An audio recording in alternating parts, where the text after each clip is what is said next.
Hello everyone, this is Yalda from Eat, Burn, Sleep, the online low inflammation, gut health and sustained weight loss platform. If you follow me on my social media, you probably know that I love learning, discovering new things, meeting passionate individuals. So I have decided to launch this podcast where I interview amazing people. We're going to be talking about physical health, mental health, well-being, with people who are passionate about what they do and who strive for excellence. I hope you learn from it and you enjoy it. Let's get started.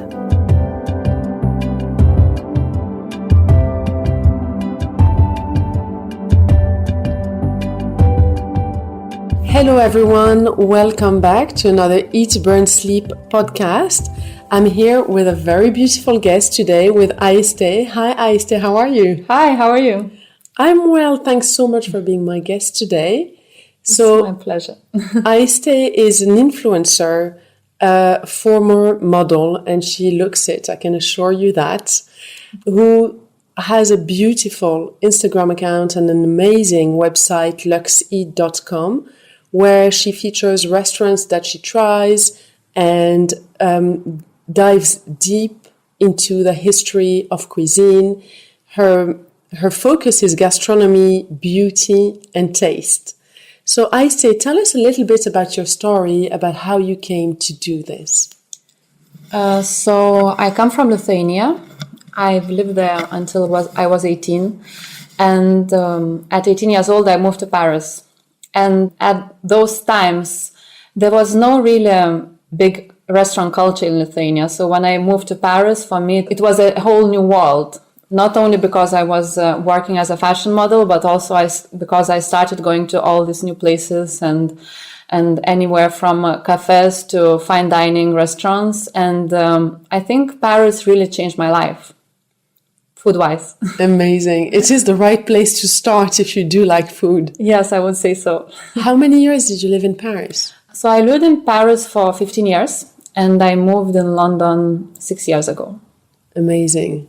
Yeah, Paris is beautiful. I did live in Paris for a few years. It's an amazing city. It is. But I find that the food in London is actually much more dynamic in terms of cuisine. And you tell me what you think. But I feel that because there was not such a strong culinary culture in the UK, they were much better at exploring foreign cuisines and other. For example, in Paris, for a long time, you didn't have that many good Asian restaurants, when in London you had so many. So what was your experience with that? I absolutely agree with you. Actually, I think London is really a great city for Asian food, for Chinese, for Indian. Just the other day, I went to Dastan. It's so far, it's like 1 hour driving from where I live. Have you heard of it? That's the place I was talking to you just before we started the podcast. Have you been there? To Dalston. And I really loved it. It was definitely worth the trip. It was probably the best Indian food I've ever had. I've never been to India, of course. I'm sure there are amazing restaurants in India, but that was an amazing place. So I think London has many surprises like that for Asian food. Amazing. And so when did you start Luxeat? I was working as a fashion model in New York, and it was 15 years ago. And it was just the beginning of blogs. And I thought I would like to share my food experiences with my friends and family that stayed in Europe. And I started my blog, which first tagline was, "Who said that models don't eat?" Because, of course, everybody thinks that all what models eat is salad leaves and nothing else. So that's how I started. And you continued it after once you stopped? Are you still modeling or did you? No, actually, I don't do modeling anymore. I started food writing and organizing culinary events. Since a few years, I've been bringing big Japanese masters to Europe. Well, at least before the lockdown happened. Yes. I hope to continue that again. How wonderful. And how did you start taking an interest in Japanese cuisine? How did you get in touch with the masters? Can you tell us a little bit about the process? I've been going there for eating, basically. It's a really whole another world for restaurants and many other things there in Japan. Basically, there are so many restaurants where you have to work your way to get into them. For example, you have to be introduced by a regular client and then maybe book for one day in a few months. So it's a really interesting world. Yeah, that's how I met many chefs, and I've been eating, and the relationship became more personal. And yeah, that's how I started inviting chefs to Europe a few years ago. Yes, and I saw recently that you did something in your kitchen as well. Yes. So I've been collaborating with All Nippon Airways, even if they don't fly at the moment much, at least people.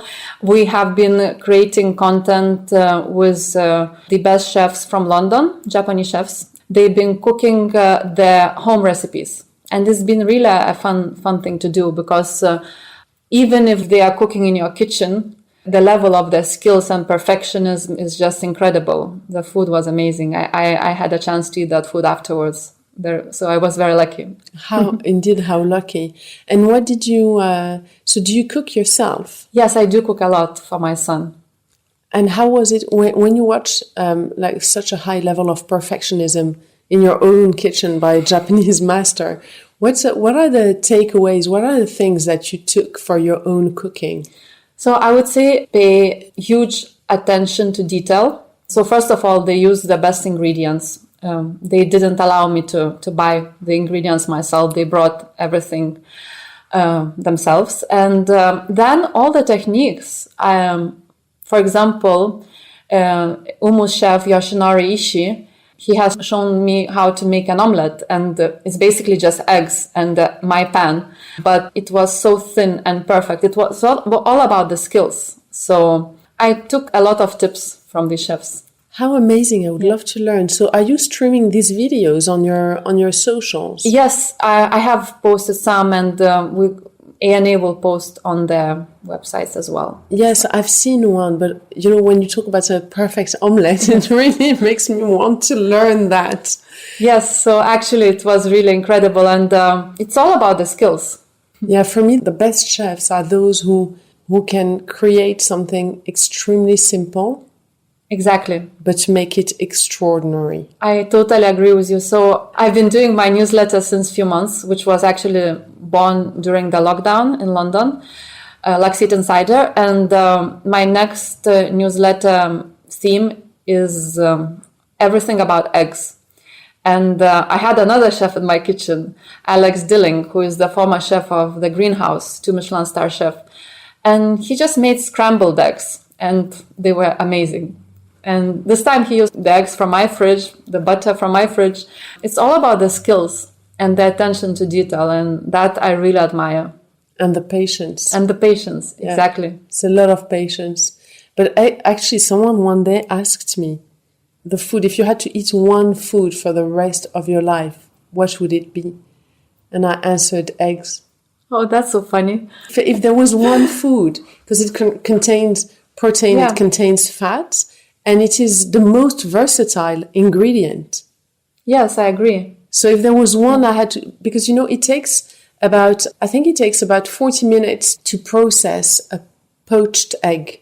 It takes about an hour, between 1 and 2 hours to process scrambled eggs. And hard-boiled eggs, it's 4 hours for the body to break it down. So just that it tells you so much how cooking can really influence the structure of the molecules in an egg. And it's the most versatile food. That's amazing. So would you say that poached egg is healthier than boiled egg, or? Not necessarily. It just won't keep you full for as long. Yeah. And you probably notice that. If you eat a hard-boiled egg, you feel quite full for a while. Yeah. If you eat a poached egg, you can have 2-3 of them quite quickly. Yeah, I agree with you, actually. Yeah. Very good observation. It depends on how you do it. I was invited in a house where there was an amazing chef, and he made roast chicken with ratatouille. It was one of the best roast chicken and best ratatouille I've ever had. I'm someone who loves simple foods, simply because from a health standpoint, it's much harder to digest more ingredients because you need a greater variety of enzymes to break them down. So when your meal has a little bit less ingredients, it's easier to digest. Obviously, you need a variety of ingredients, but when you go to a Michelin star restaurant, generally in a tiny little starter, you can have 30 ingredients. They have a way of packing them.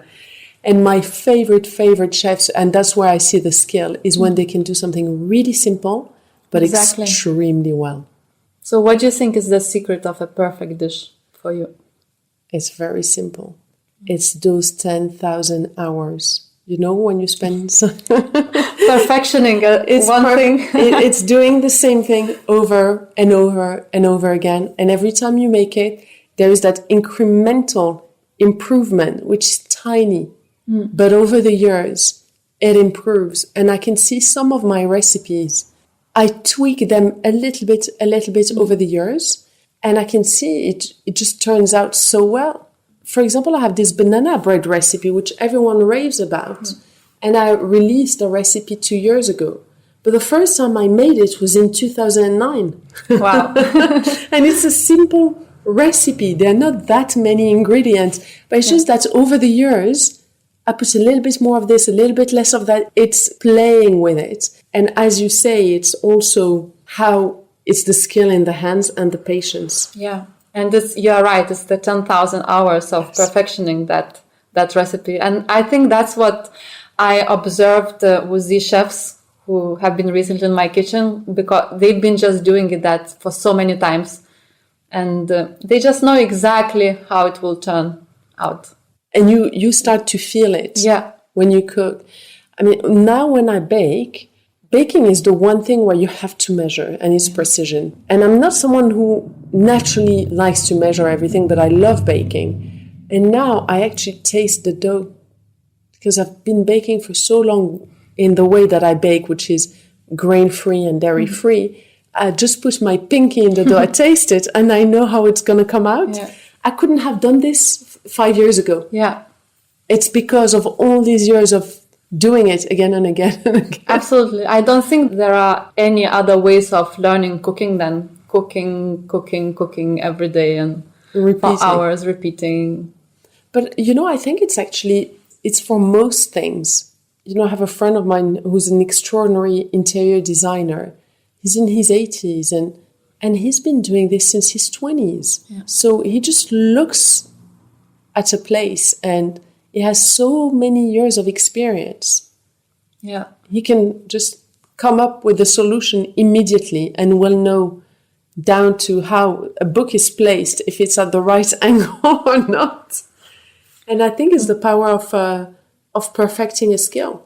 By talking about perfectionism, it reminds me of the shokunin concept in Japan, which is an artisan, which basically means an artisan, but probably much more. It's perfectioning your craft over and over again, or whatever you do. So whether you are a knife maker or a chef or ceramic artist, you are never good enough. So you want, it's a learning process. It's a learning process, exactly. All the time. Yeah. In Morocco, we have these Moroccan mosaics. We call them Zelige. My mom comes from Fez in Morocco, and the Medina of Fez is absolutely stunning. It's part of the patrimoine de l'UNESCO. I don't know how to say it in English, but it's, protected sites.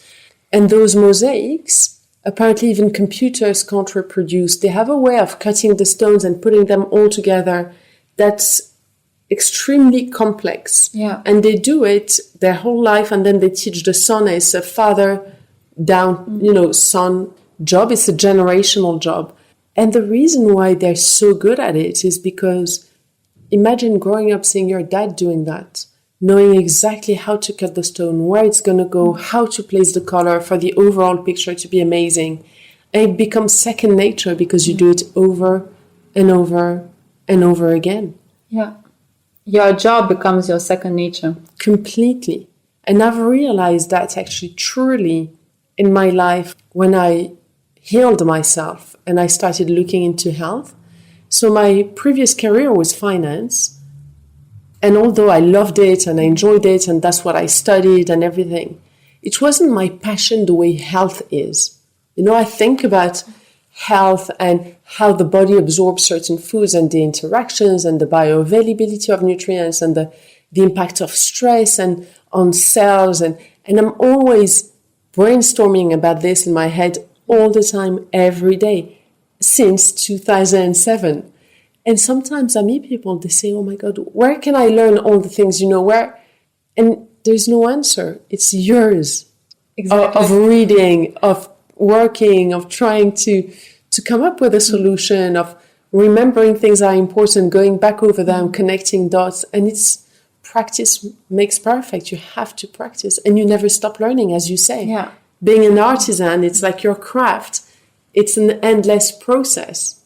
Totally agree. It's the beauty of it. It's the beauty of it, yeah. But I have to say, I'm so envious of your experience with the chef from Umu making an omelette. Next time you have to invite me. I couldn't believe my luck, actually. Oh my God, that's extraordinary.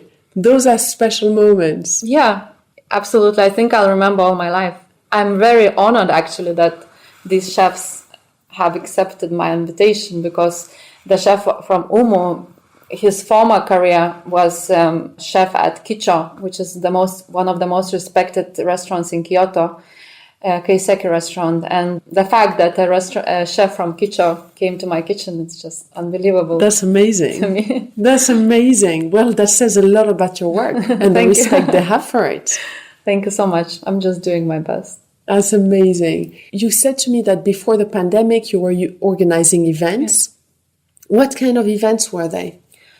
So until February, actually, when my most recent event happened in Paris, I've been bringing Japanese chefs to Europe, and we brought together with all Nippon Airways this time a big sushi master, a big tempura master, and a Wagyu master. And they all cooked together with a Michelin-starred Japanese chef in Paris. And it was a 3-day event and very successful. We had people flying from around Europe to eat the food. How wonderful. Yeah. And the experience, so they met all the chefs. Yeah, absolutely. They were cooking all together.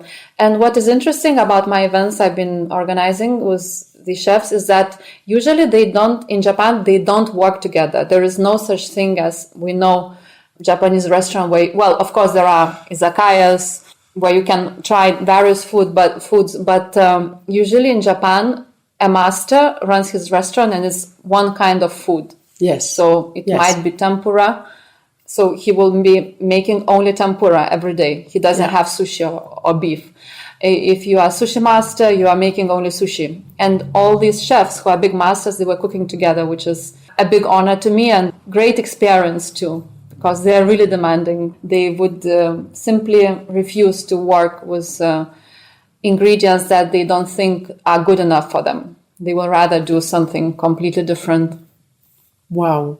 And how wonderful for all the people who attended to have all these masters in one place. Yeah, absolutely. And thank you. For me, it's what I've been doing is also about spreading my passion for Japanese culture, because at the end it's all about food is a very important part of the culture. And at the end is sharing the culture, basically, and the way of thinking. You can do that through eating. Yes.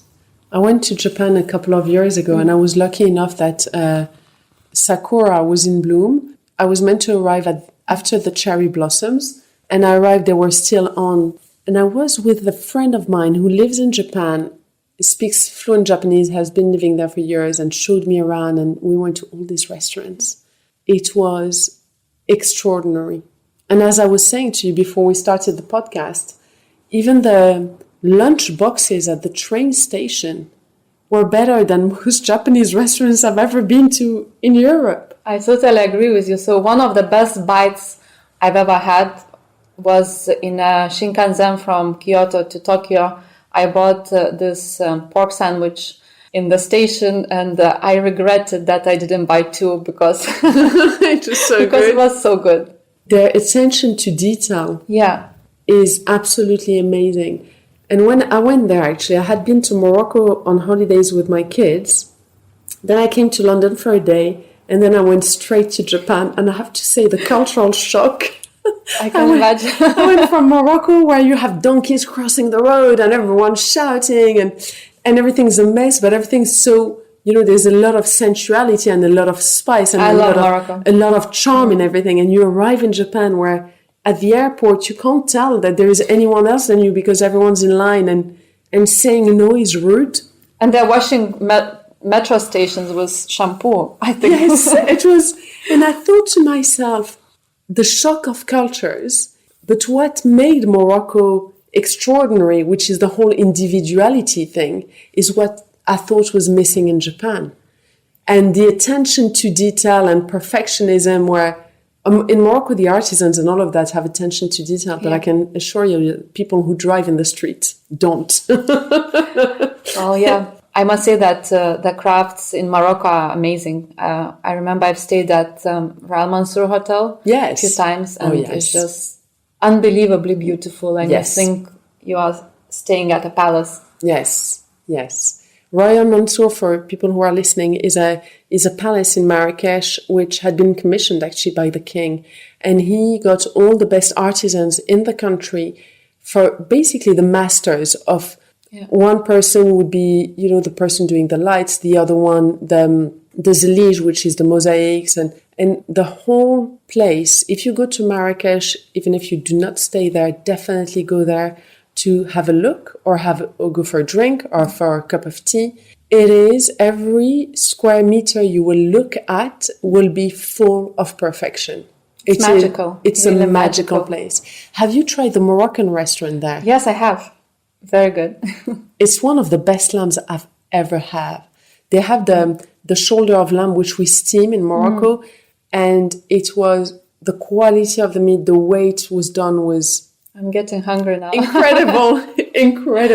I had this dessert there, which was orange with cannelle. Yeah, cinnamon. Cinnamon, yeah. Yes. So good. I do that a lot. Oh, you do that? It's very typical Moroccan. Yes, it's very simple. You slice oranges, you put a bit of cinnamon. It brings sweetness out of it. Cinnamon regulates blood sugar levels. Oranges, you get vitamins, antioxidants, very good for you. And most of all, the smells of fleur d'oranger when you walk around, it's just amazing. Yes, orange blossom, yes. Yeah. It smells amazing. I used to do it with my grandmother. She would distill her... Really? Yes. So every year, a lot of people in Morocco, in their garden, they have big orange trees. Yeah. And I remember as a child, we had 3 of them, and each one would yield around 50 kilos of oranges. They were huge. So during the winter, we ate so many oranges. And when is the season of orange blossoming? So during the winter is when the oranges are ripe. I think orange blossom was, around April, if I'm not mistaken. But I remember my grandmother would distill them. I was quite young. And so every year she would give us, we would call her Umi, would give us, mazhar, which is orange blossom water. And we use it for beauty. Like with cotton, it's very good for dry skin. If you have oily skin, you use rose water, just with a bit of cotton. And we also wash our hands with it, or we'll put it in... We do this salad, grated carrots with a little bit of orange juice and a little bit of orange blossom water. And it works so well. It's so refreshing. We use it in many different ways. Can you use it for baking as well? Absolutely. I use it in my baking recipes. And oftentimes I'll mix it with, like in an orange style baking, I would put a bit of orange blossom as well. It's very nice. I need to get the best, the tip of which one is the best. Yes, I actually need to do my research because I get some now from my aunts, but I don't know where to buy. So for a long time, I would get, olive oil from my Aunt Bahia's family. So in families in Morocco, oftentimes you'll have a branch of the family who'll be making olive oil, the other one will be making that. And my dad's a pharmacist, so I'll get the argan oil from him, like pharmacy grade, pure argan oil, but I've been thinking actually about maybe releasing a range of those products. Should, yes, really. Because I love the orange blossom water. I love also argan oil too. Argan oil is so good. Yeah. It's amazing for your skin. And it's also so good to eat. Yes, it's actually hydrating, no? Extremely. It's a powerful anti-wrinkle. Yeah, very anti-inflammatory. And I use it, and actually it's been on my mind to maybe do something around this because, and now we're not talking about food anymore, we're talking about beauty. But a lot of people ask me about my beauty routines and what I do, and I do a mix. I do a mix of things that I try here and I buy in shops, and I have a lot of traditional products and traditional things we do in Morocco. And interestingly, when I went to Japan, I went to a public bathhouse, and we have them in Morocco, hammam. I love hammam. And they have the equivalent, I forgot how they call it. I was there. They have different rooms with different temperatures and women sitting. And then they have a room for scrubbing where you lie down. You lie down like on the massage bed, and there is a lady who's wearing gloves on her hands, scrub gloves, and they're exactly the same as the one we use in Morocco. And the Japanese scrub their skin exactly the way we do. I was completely amazed. So I bought some of their gloves when I was in Japan. So yes, I do that a lot as well. But I'm completely digressing from the topic of the day. I hope the listeners are still enjoying this. So Aiste, my next question was, now that you cannot do events, what is going to be the next way for you to connect with people who, are your audience, love food, love experience, and cannot come to events anymore? So I've been, as I've mentioned before, I launched my newsletter a few months ago, and I'm continuing doing that. And also, I really want to spread the Japanese culture and Japanese recipes and Japanese cooking tips, because I think there are nowadays more and more people cook at home because they don't have choice. And actually myself too, because I just don't find the Japanese food. Sometimes I just don't find the restaurants I like here in London. So I've been learning to cook Japanese food as well. So that is my next project is sharing more Japanese recipes on my Instagram. That's wonderful. I'll be the first one to learn. Because it's true, we tend to go out for Japanese food and we don't tend to cook at home that Exactly. much. So I would never try to do sushi at home, because I just have too much respect for the masters who learn the craft for years. Some chefs practice their rice making for years before they are allowed to touch the fish. So it's so much more than just some raw fish on rice. Top of rice, yes. Yeah. So I would never make sushi at home, but there are many other recipes that you can make at home. Like, for example, shirashi that we cooked together with yoshinari ishi, which is various toppings over sushi rice. Mm-hmm. Or sea bream over rice that we made together with Kazutoshi Endo from Umu. Mm-hmm. We made together with Kazutoshi Endo from Endo, yes, sushi master. Yes. Yeah. I haven't been to Endo yet. I think he hasn't reopened yet. But I think he's also working on a new restaurant, which is on Westbourne Grove, which will be a bit more casual. So I'm looking forward for that. So Endo is in the same building as Soho City House in London. Exactly. Yeah. Amazing. Lots of things to look forward to. I think this idea of teaching people to cook Japanese food at home is amazing. That will also expand the understanding for the Japanese culture. So when you go to restaurants, you know actually what it is you're ordering. And exactly. And I think there is, in this society where people are having relationship issues with food simply because we've lost respect for food, the way we produce it, the way we consume it, the way... When you lose respect for something, it complicates the relationship. And what I try and promote with my work is to bring the love back. And Japanese people are the best example of extreme respect for food. And it's one of the healthiest populations on the planet. And they love food. And the French are similarly, they think about the next meal all the time. That's totally right. Because they respect food, they sit down, they celebrate it, they set the table, they actually chew properly because they enjoy it, they release all the right enzymes to digest it, and they're healthier for it. I totally agree. I would say it's all Mediterranean nations, no? Exactly. Italians the same. Absolutely. Absolutely. Thank you so much. I really loved having you on my Thank you. podcast. Thank you. So for our listeners, they can find you on luxeat.com or at luxeat on Instagram. And you can go and have a look. Aiste has an attention to detail which is extraordinary. She clearly has an artist's eye. I was scrolling on your website and thinking, wow, you're a very creative person. It really comes through all your socials and your website.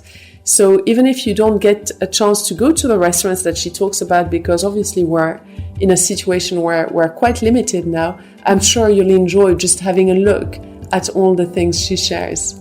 Thanks so much. It was a great pleasure to talk to you. My pleasure. Thank you.